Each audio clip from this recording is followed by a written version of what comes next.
Bismillahirrahmanirrahim. Assalamualaikum warahmatullahi wabarakatuh. Saya ingin bertanya, apakah hal-hal yang tidak dilakukan atau dicontohkan oleh Rasulullah SAW? Tolong kalau nulis nama Rasulullah jangan ditulis SAW. Ini termasuk orang-orang yang pelit. Nah, bahkan disebutkan orang yang pertama kali meringkas sallallahu alaihi wasallam itu lumpuh tangan. Karena apa? Karena Allah menyuruh kita bersolawat dan tidak menyuruh kita bersaum. Allah mengatakan ya ayyuhalladzina amanu sallu alaihi wa sallimu taslima. Allah nyuruh kita bersolawat. Kenapa kita siap nulis panjang ya? Lalu ketika sampai nama Nabi kita singkat. Kita nggak dapat pahala solawat, bisa jadi dapat dosa kita. Tatkala menyingkat solawat untuk Rasulullah SAW. Maka katakan Rasulullah Sallallahu Alaihi Wasallam. Tidak dilakukan atau dicontohkan oleh Rasulullah Sallallahu Alaihi Wasallam, tapi dilakukan oleh masyarakat saat ini. Apakah disebut bid'ah? Jika tidak, lalu seperti apakah bisa disebut bid'ah tersebut? Terima kasih sebelumnya. Wassalamualaikum warahmatullahi wabarakatuh. Ma'asyiral muslimin, kita harus tahu bahwa ada usaha Zionisme dan usaha kaum misionaris untuk memisahkan Islam dari sumber Islam.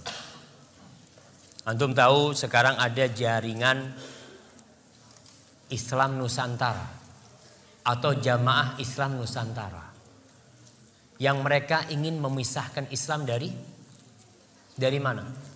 Dari Nabi Muhammad SAW.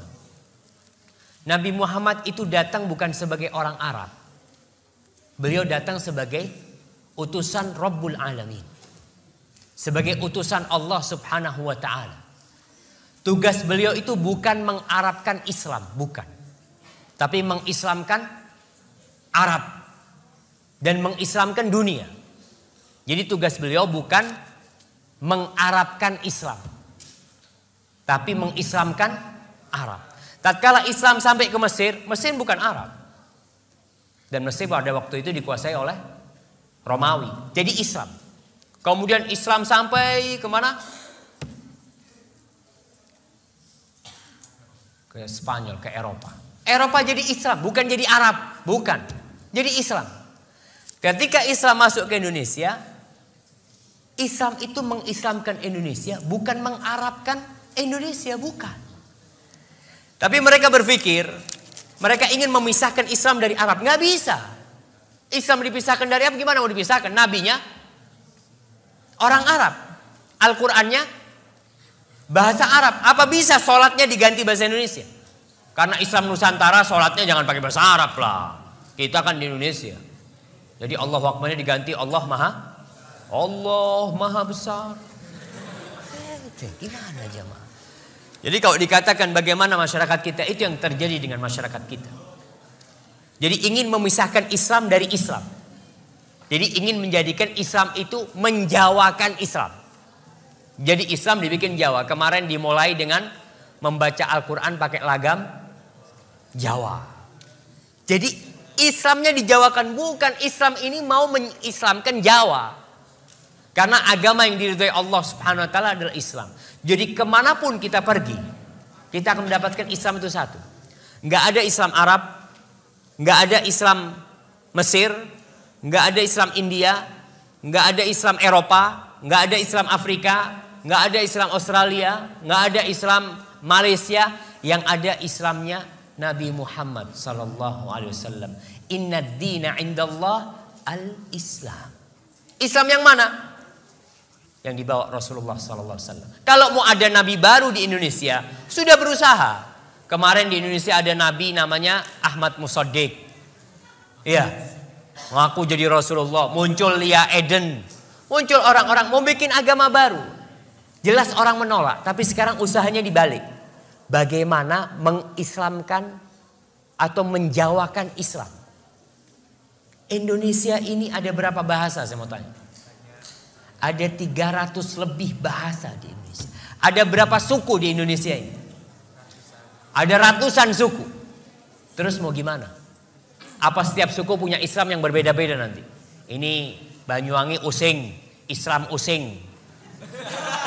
Ada Islam Madura. Ada Islam Sunda. Ada Islam, nggak mungkin jamaah. Dan itulah usaha yang perlu diperbaiki ya. Bahwasanya agama yang diridhai Allah ini agama Islam, bukan agama Jawa, bukan Islam Jawa. Terus bagaimana dengan kita lihat tradisi-tradisi? Orang memang kalau kita lihat, ya ana harapkan ada di antara antum nanti yang memiliki niatlah untuk memberikan manfaat kepada orang. Di Indonesia banyak tradisi-tradisi Jawa. Ketika Islam masuk ke Jawa, Islam itu melalui 2 periode. Yang pertama, periode pengislaman Jawa, pokok Islam. Orang Jawa pokok Islam. Dia mau sholat, nggak sholat, yang penting Islam. Dulu ada acara namanya sekaten. Sekaten itu dari syahadaten. Jadi orang dulu masuk pokoknya syahadat dulu. Mau sholat, nggak sholat, nggak apa-apa. Lalu kemudian Wali Songo, ulama-ulama yang datang ke Indonesia ingin menyempurnakan Islam itu. Islam yang sudah masuk ke Indonesia. Tapi penyempurnaan Islam itu tidak pernah berhasil sampai hari ini. Karena ketika mereka sedang berusaha menyempurnakan Islam, masuk Belanda dengan salibnya. Masuk Belanda dengan salibnya. Masuk Belanda dengan misionarisnya.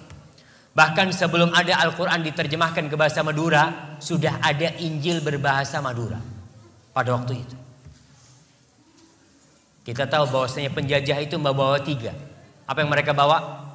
Mereka cari gold, terus glory, dan gospel. 3G. Mereka cari kejayaan, mereka cari emas, dan mereka akan tebarkan gospel itu. Dan itu yang terjadi di Indonesia. 350 tahun kita dijajah, alhamdulillah masih Islam ya. Walaupun ada yang masuk Kristen, ada, tapi tetap kita menjaga keislaman kita seperti itu. Kemudian mereka berusaha bagaimana orang Islam tetap Islam tapi Islamnya nggak benar. Itu yang terjadi sekarang. Bagaimana orang Islam jangan keluar dari Islam lah, tetap Islam tapi Islam yang ya sudah nggak ngurus sama Islam. Bayangkan ada seorang profesor doktor nih, guru tafsir, guru besar di UIN Syarif Hidayatullah, kalau nggak salah, dia itu menghalalkan homoseksual dan dia ingin merubah undang-undang agama. Kalau di situ kan ditulis undang-undang calon mempelai lelaki dan perempuan dihapus, nggak harus lelaki perempuan, boleh lelaki sama lelaki kamu.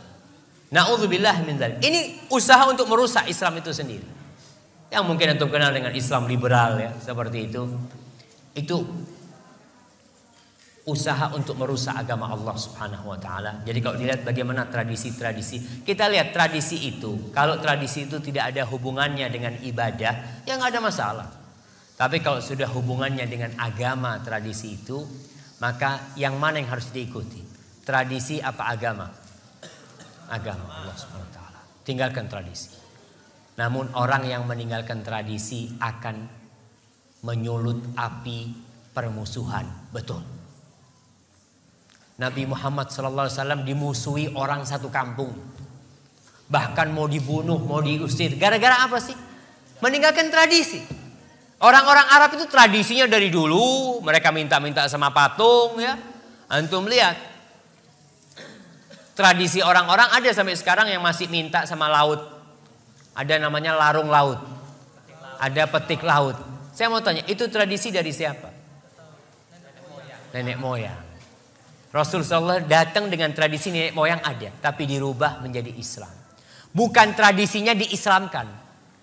Ngerti maksud tradisinya diislamkan? Tetap petik laut tapi bacaannya Qul huwallahu ahad. Kita tetap itu pengabdian kepada siapa? Kita kepala kerbau kita berikan kepada siapa? Ketika ke laut itu. Kepada Allah? Bukan. Kepada jin-jin penunggu laut kita lempar ke sana. Minta keselamatan kepada siapa? Kepada Allah. Bukan.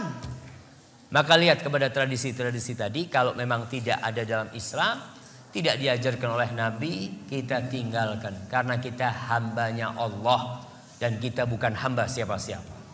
Hadza wallahu a'lam bissawab.